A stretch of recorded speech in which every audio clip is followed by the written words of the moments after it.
As the remaining 20 Democrats running for the White House continue to bash away at President Trump, it's beginning to look more and more like they're collectively missing out on a golden opportunity, bashing China. It seems odd that the same candidates who do regularly attack corporate greed, lower wages, environmental pollution, big tech monopolies, and an ever-growing assortment of human rights violations, and racism don't seem to be very interested in prominently mentioning a nation that's been credibly accused of aiding and participating in all of the above.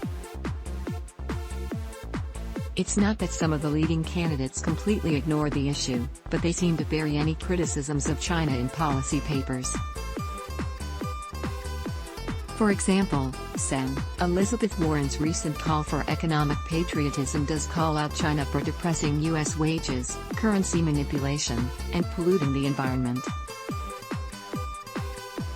But there's a difference between posting statements like that on a blog post and putting those messages into shorter slogans and stump speech applause lines. In elections, that's the difference between that message getting noticed or not.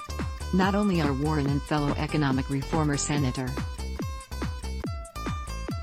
Bernie Sanders relatively soft-pedaling the China issue, Democratic frontrunner and former Vice President Joe Biden is going the other direction entirely. Biden still hasn't backtracked or apologized for his statement in May saying that China is not competition for the U.S. Meanwhile, 2 consecutive national surveys by ScottRasmussen.com show a clear majority of Americans support tariffs on Chinese imports.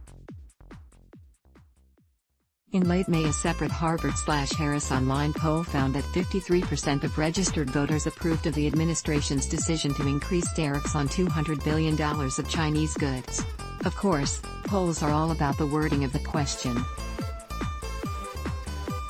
When voters are asked about Trump's tariffs or Trump's trade war, as opposed to just tariffs, or standing up to China, we've seen recent surveys that go the other way.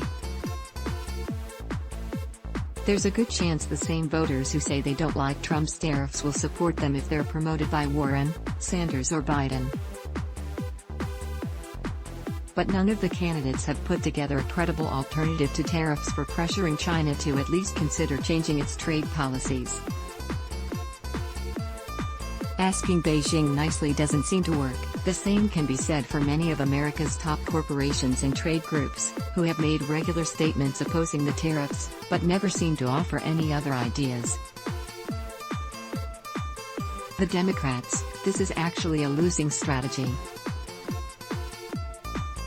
Because when it comes to making a campaign all about opposing everything the incumbent president does, history tells us that strategy doesn't work. Time after time, we've seen that no matter how much the base of a party out of the White House hates the current president, the proven path to defeating an incumbent relies on coming up with an overreaching message that has nothing to do with bashing the incumbent.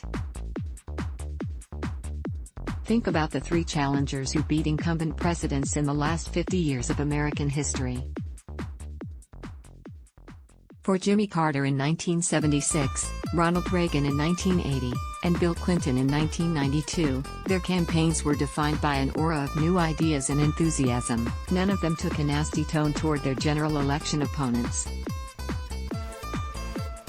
Even when Bill Clinton's campaign message in '92 became, "It's the economy, stupid," the stupid person that slogan was referring to was not then President George H.W. Bush. Kind of like the first rule of Fight Club, because the first rule of Beat the Incumbent Club is, don't talk about the incumbent. Each of those 3 successful challengers since 1976 hardly mentioned the incumbents at all on the campaign trail.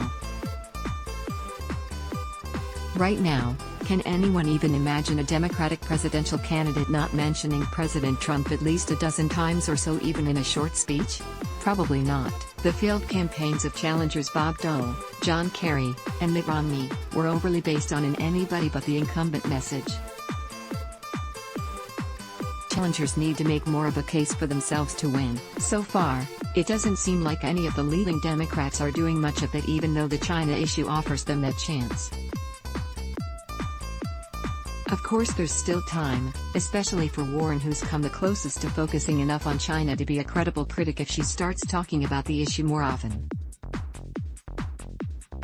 If you can avoid the trap of making her criticism of China too laden with mentions of President Trump, Warren can achieve the more unique role of a fighter for lower-income Americans as opposed as just another one in the herd of daily Trump bashers.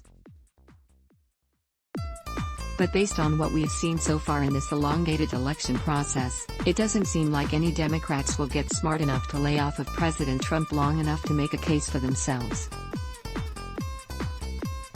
China may not only be the best chance to do that, it also might be the last. Jake Novak is a political and economic analyst at Jake Novak News and former CNBC TV producer. You can follow him on Twitter at JakeJakeany. Let's block ads. Why?